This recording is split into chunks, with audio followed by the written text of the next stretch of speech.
I absolutely love ultra wide angle lenses, and they really do tend to come with me on all my trips.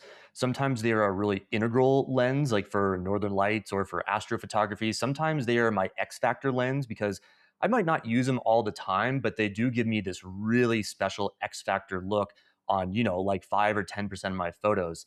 They can be absolutely vital for interior photography, for any sort of photo assignments, when you might need to get experiential kind of shots, like inside safari vehicles or at safari camps.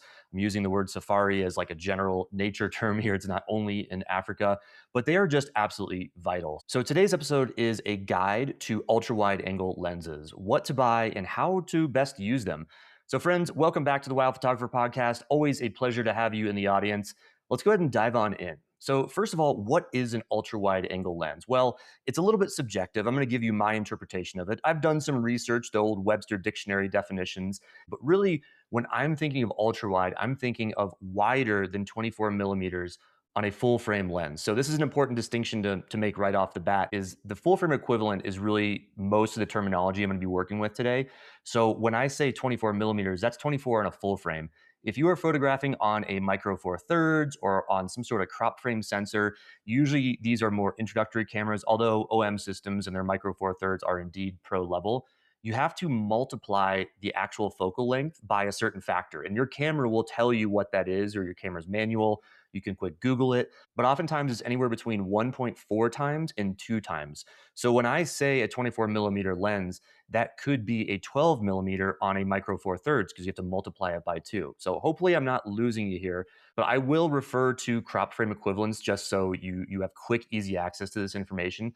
But the basic gist is ultra wide is indeed that almost fisheye kind of view. And I find that that really starts in and around the 24 millimeter range. And it goes really as low as like 12 millimeters. When you go below 12 millimeters on a full frame equivalent, you start to get into that fisheye look, and it's no longer what we term rectilinear. I know that's a big fancy term, but you start to get distortion in your photo. You start to get that real extreme curvature at the corners and on the sides, top and bottom of your photo. So we're not talking about fisheyes. We're not talking about normal wide angle zoom lenses like the classic 24 to 105. We're really talking about that range of like the 12 to 24, the 15 to 35, 16 to 35, 17 to 40. In fact, one of my favorite lenses way back in the day was my 17 to 40 Canon lens. And I actually used that probably 90% of the time as my walking around lens. Like I didn't have a 24 to 105. And I was so happy with it because it was sharp, it was versatile, and it gave me that X factor look. When I was in tight scenarios, I had the ability to really capture the whole scene. When I had something very close in front of me, but I also wanted to get the background. When I'm photographing people and wildlife from safari vehicles, I want to get the whole scene. So they really are immensely valuable. And then the final point I'll make there in terms of like the quote unquote what they are is you'll oftentimes see the angle of view or field of view written in like degrees. And we're looking at anything, once again, kind of above 100-degree field of view. If you go into the fisheye end of the spectrum, there are dedicated fisheye lenses out there for most platforms. You'll start seeing things like 150-degree field of view, 180-degree field of view. Those are great, but you cannot have your cake and eat it too. You cannot get that crazy wide end of the spectrum without having a sizable amount of distortion, frankly. So the sweet spot where you get minimal distortion, but you do get a crazy wide angle is indeed roughly that 16 to 35 on full frame equivalent. So let me kind of give some relativity to the crop frame sensors. Again, 16 to 35 on full frame, but oftentimes, at least with Canon, Nikon, Sony, when you have a crop frame sensor, they are going to have another set of lenses out there that are available for you.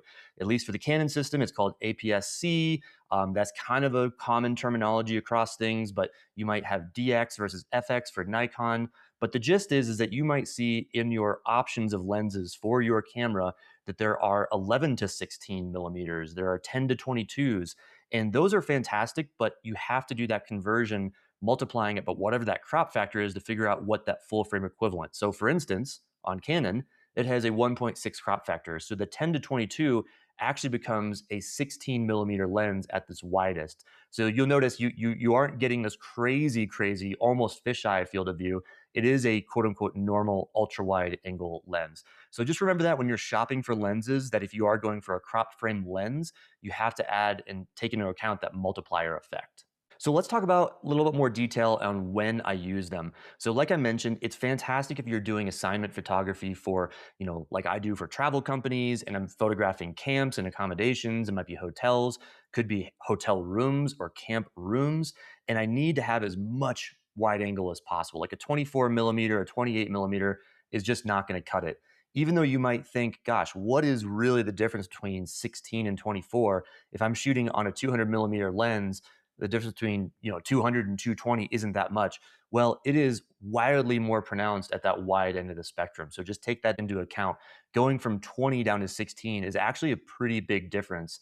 You can do some Google searches and get some example photos out there, but it does really give you potentially like feet in reality on either direction, such that you might be able to get that additional chair or bed or window or viewing area in a camp, whatever it might be. If you're in a vehicle, you can get an extra row of seats to really showcase what that whole scene looked and felt like. Other than accommodations and experiential type photos, they are my primary night photography lens. So I love them for astrophotography. I love them for northern lights photography. I think they're actually critical for those two types of photography or the overall realm of night photography. But we're going to get into some differences as to why a 20 millimeter 1.4 might be different, better, worse than a 16 millimeter f2.8. There are really different purposes.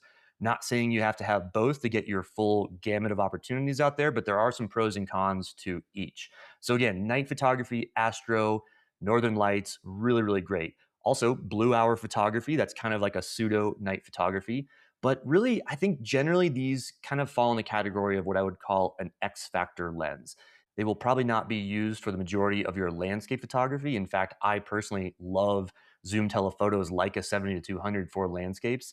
I find that using an ultra wide angle lens for landscape photography actually diminishes and kind of shrinks the landscape elements that I actually want to make look really big, like trees, like mountain ranges in the distance. So, contrary to popular belief, I don't think that they're actually integral or really useful for landscape photography.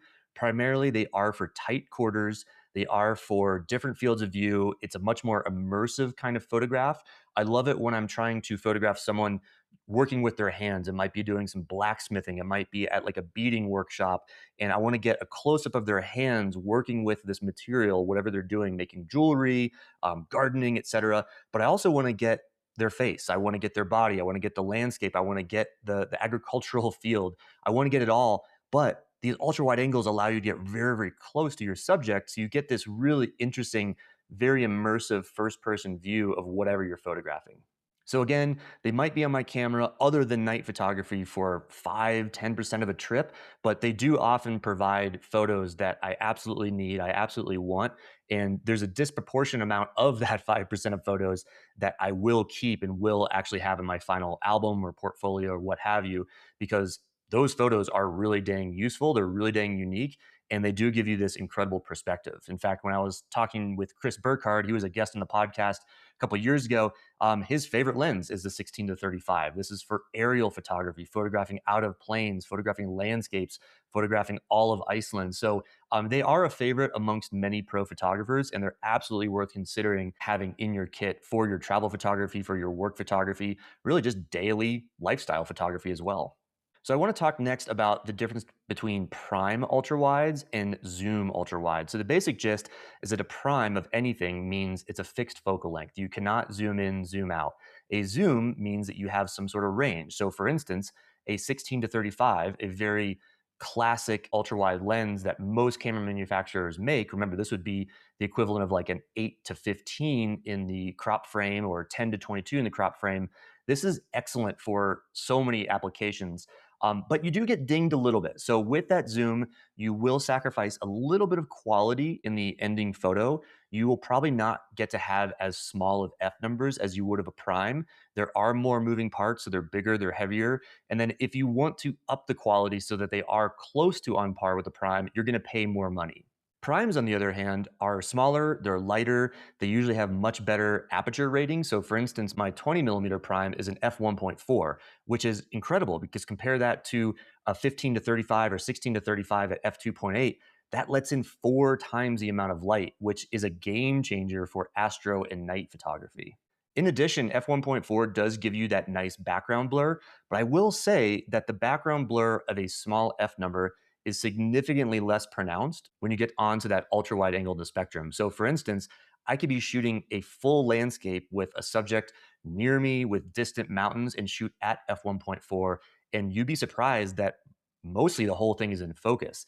You obviously could not do that with a telephoto because telephotos exaggerate that background separation and that background blur.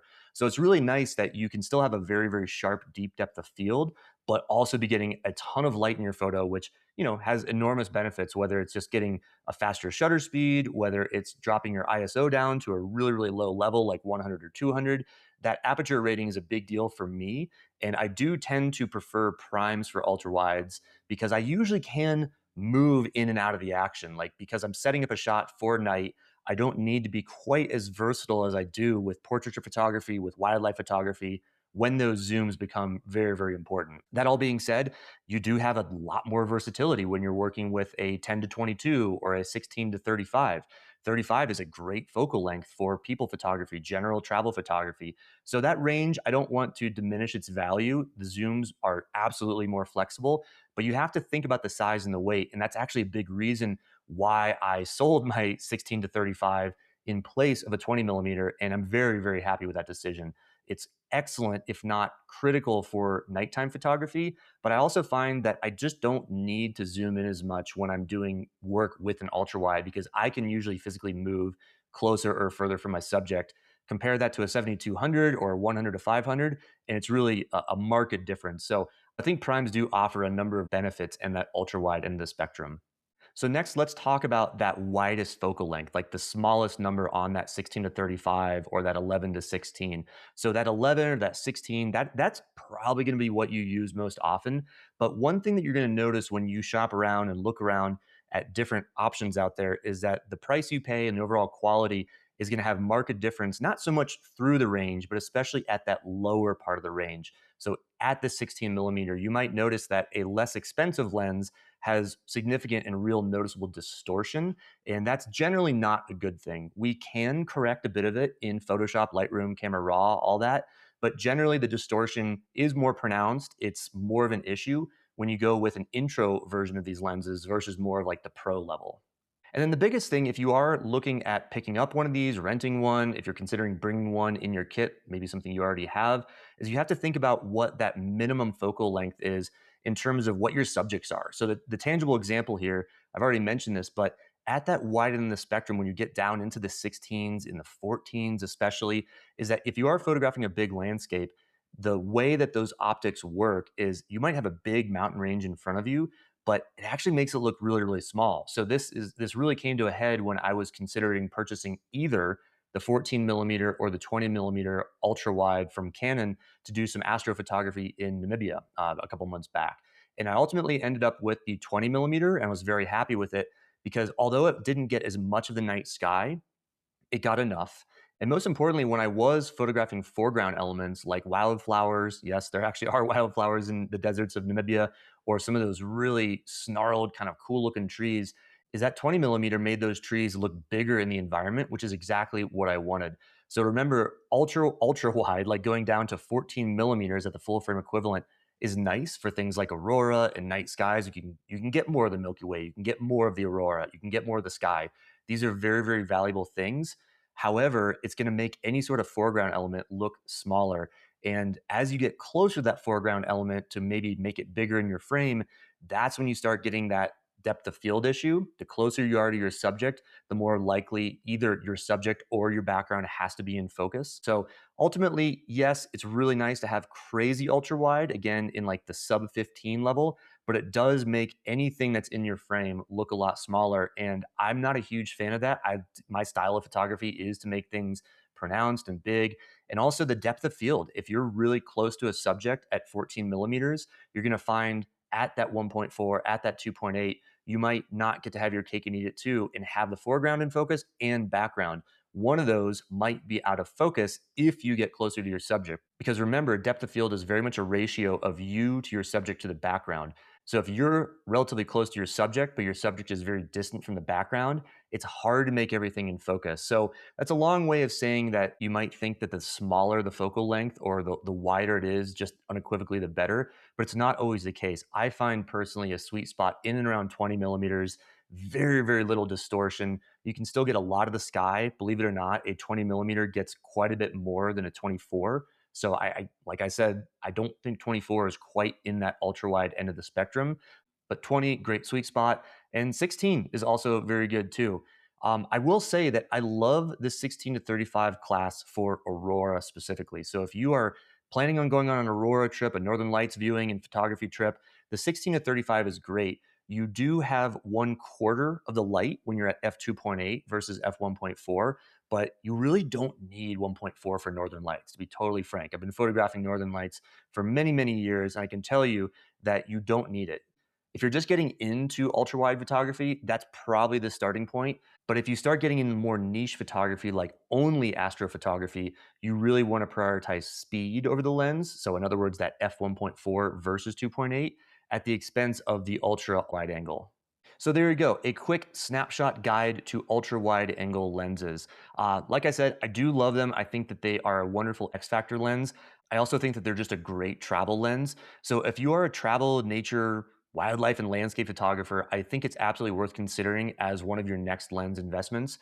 Do a little bit of homework to figure out where that sweet spot is for you. If you're just getting into it, I would recommend that you go for sort of the gold standard, which is that 15 to 35, 16 to 35 range. I know Nikon does a 14 to 24 millimeter. Those are all pretty darn similar, but also you have to really think of what you're gonna be taking the most photos of. Do you go for wider and sacrifice light, or do you prioritize light and sacrifice a little bit of that wide end of the spectrum? These are personal decisions, of course, nothing I can absolutely advise you on. But if you are headed on a trip and you would like to get more details or get an answer to the question for very, very specific use cases from me, I'd love to hear from you. I will be happy to discuss with you. You can head on over to my YouTube channel. That's just youtube.com/@CourtWhalen. You'll find my channel with all sorts of great editing and photo tutorials there as well. And that's the best place to get a hold of me. So drop a comment, ask a question, and I will be sure to see it. And I would love to hear from you. So once again, thanks for joining a quick dive into ultra wides. Get out there and happy shooting. Looking forward to talking to you next time.